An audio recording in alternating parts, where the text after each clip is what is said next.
चेन्नई की एक अदालत में पति पत्नी खड़े होते हैं, सामने जज साहब होते हैं, तमाम लोग वहाँ पे मौजूद होते हैं। जो जज साहब फैसला सुनाते हैं, उस फैसले से जो लोग होते हैं खुशी से झूमने लगते हैं। पति को फांसी का फैसला सुनाया जाता है, जो पत्नी होती है उसे उम्र कैद का फैसला सुनाया जाता है। नमस्कार दोस्तों, मैं संकेत सिंह आपका स्वागत करता हूँ क्राइम न्यूज में। आशा करता हूँ आप अच्छे होंगे। आज जो सच्ची कहानी है, सच्ची घटना है। एक पिता अपनी ही बेटी के साथ कैसे दुष्कर्म करता है, एक माँ अपनी ही बेटी को कैसे अपने पति के साथ सुलाती है।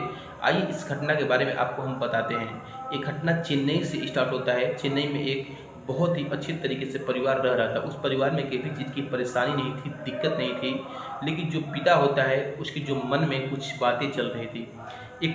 उस परिवार में जो उनके एक लड़का था, एक लड़की थी। लड़की की उम्र 13 साल होता है और जो लड़का होता है उसका उम्र 5 साल होता है। जो पिता होता है अपनी ही लड़की के साथ रात में दुष्कर्म करता था।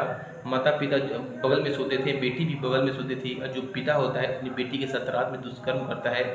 एक दिन जब बेटी घर से स्कूल जा रही थी, बीच रास्ते में उसके पेट में दर्द होने लगता है।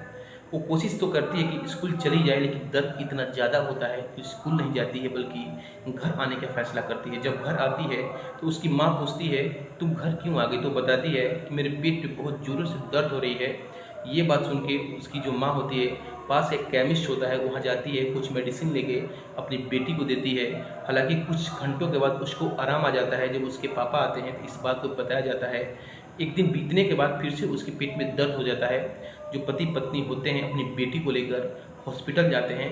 कई जांचें होती हैं, जांच में पता चलता है कि जो लड़की है 13 साल की, वो पेट से गर्भवती है। ये बात सुन के जो उसके माता पिता होते हैं परेशान हो जाते हैं, हैरान हो जाते हैं। डॉक्टर साहब को रिक्वेस्ट कर रहे थे, लेकिन डॉक्टर साहब इस बात को मानने को तैयार नहीं थे। लेकिन काफ़ी रिक्वेस्ट के बाद डॉक्टर साहब का भी ईमान डोल जाता है और उस बच्ची को मारने का फैसला कर लेते हैं। उस बच्ची के पेट का सफाया किया जाता है। कुछ दिन बीतने के बाद लड़की फिर से स्कूल जाना स्टार्ट करती है, लेकिन अब वो पहली जैसी नहीं होती है। बहुत डरी डरी होती है, बहुत सहमी होती है।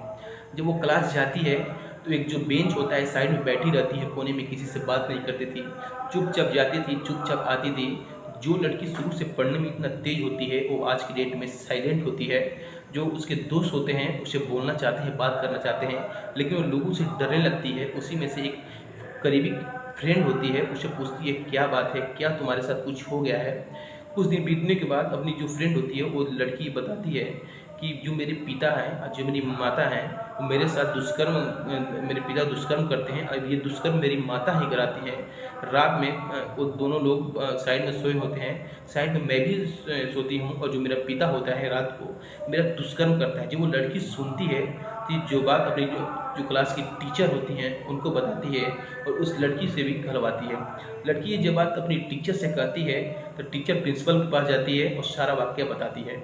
प्रिंसिपल तुरंत प्रशासन को फ़ोन करते हैं, और प्रशासन को फ़ोन करके वो जो पति पत्नी होते हैं उनको अरेस्ट करने के लिए कहते हैं। तुरंत पति पत्नी को अरेस्ट करके जेल में भेजा जाता है और कोर्ट में पेश किया जाता है। कोर्ट में पेश होने के बाद जज साहब के रूप में ये फैसला आता है कि जो पति है, जो लड़की का पिता है, उसे फांसी का सज़ा दिया जाए जब तक ये मर न जाए।